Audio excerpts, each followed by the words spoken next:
గోంగూర పంటని సొర చెట్లలో ఇంటర్ క్రాప్‌గా ఏసాము.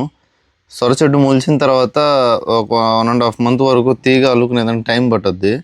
ఆ లోపు మిడిల్‌లో కలుపొస్తే ట్రాక్టర్‌తో ఆ బెడ్ వరకు ఒకసారి దున్నిచ్చి ఆడ గోంగూర జల్లాము. ఈ తీగ అల్లుకునే టైంకి గోంగూర హైట్ వచ్చేసునింది. ఏడన్నా గ్యాప్స్‌లో గోంగూర అంతా మొలిచునింది. దాన్ని ఎలక్ట్రిక్ డ్రైయర్‌లో డ్రై చేసినాం. ఈ మిషన్‌లో 24 అవర్స్ చాలా లో టెంపరేచర్‌లో హీట్ వస్తూ డ్రై అవుద్ది. ఎక్స్ట్రీమ్ హీట్ రాకుండా లైట్ వేడి గాలి వస్తే దాన్ని డ్రై చేస్తుంది. దాన్ని గోంగూర పొడిని డ్రై చేసిన తర్వాత దాన్ని కారపొడి చేసాము.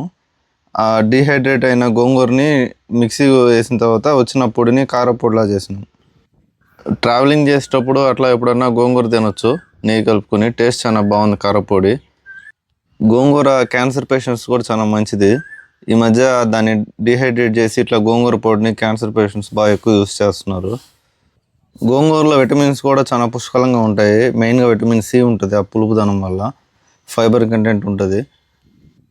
ప్రజెంట్ విటమిన్ డెఫిషియన్సీకి అందరూ ట్యాబ్లెట్స్ వేసుకుంటుంటారు. దానికి ప్రత్యామ్నాయంగా ఇట్లాంటి పోషక విలువలు కలిగిన ఆహారాన్ని తీసుకుంటే అట్లాంటి విటమిన్ ట్యాబ్లెట్లు వేసుకునే అవసరం ఉండదు.